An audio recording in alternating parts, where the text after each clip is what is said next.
নমস্কার বন্ধুরা, আশা করছি আপনারা সকলে ভালো আছেন। আমার চ্যানেলে সকলকে স্বাগত জানাই। আজকে আপনাদের সঙ্গে শেয়ার করছি কাতলা মাছের কালিয়া। একদম পুকুরের টাটকা কাতলা মাছ নিয়েছি। কাতলা মাছগুলো আমার বড় বড় সাইজ আছে, সেই জন্য 4 পিস নিয়েছি। আপনারা চাইলে ছোট কাতলা মাছ দিয়েও বানাতে পারেন। এর করে পরিষ্কার করে ধুয়ে নুন হলুদ মাখিয়ে রেখে দিয়েছি। এবার যেটা করব, মাছগুলো প্রথমে আমি ভেজে নেব। গ্যাস অন করে তেল বসিয়ে দিয়েছি, সর্ষের তেল দিয়েছি। তেল গরম হয়ে গেছে, আমি এর মধ্যে সামান্য একটু নুন দিয়ে দিচ্ছি। সামান্য নুন তেলের মধ্যে দিলে মাছটা কড়ার মধ্যে জড়ায় না। এবার মাছগুলো ভেজে নিচ্ছি। মাছগুলো ভালোভাবে ভেজে নিচ্ছি। মাছগুলো একটু লাল লাল করে ভেজে নিচ্ছি। আমি কিভাবে কালিয়াটা বানাচ্ছি আপনারা সম্পূর্ণ ভিডিওটা স্কিপ না করে দেখতে থাকুন। যে সকল বন্ধুরা নতুন, আমার চ্যানেলটা সাবস্ক্রাইব করে পাশে থাকুন। পাশে থাকা বেল আইকন প্রেস করুন। রেসিপি ভালো লাগলে কমেন্ট করতে ভুলবেন না, আর অবশ্যই একটা লাইক দেবেন। মাছ ভাজা হয়ে গেছে, আমি তুলে নিচ্ছি।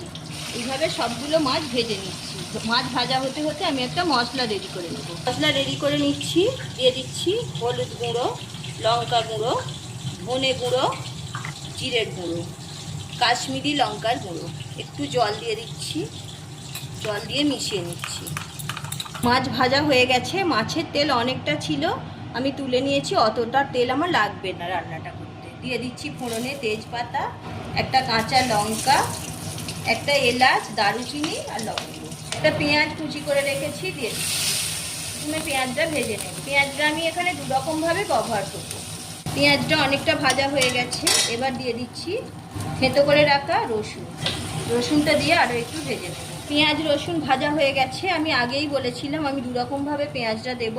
আরও একটা পেঁয়াজ আমি পেস্ট করে নিয়েছি, পেস্ট করা পেঁয়াজটা দিয়ে দিলাম, আর একটু ভেজে নেব।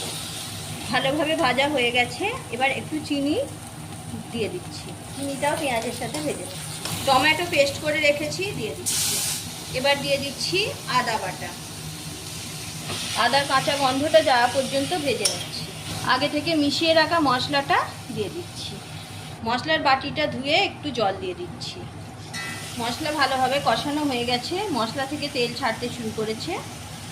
আরও কিছুক্ষণ কষিয়ে নেব। তেল ছেড়ে দিয়েছে, আমি দিয়ে দিচ্ছি জল।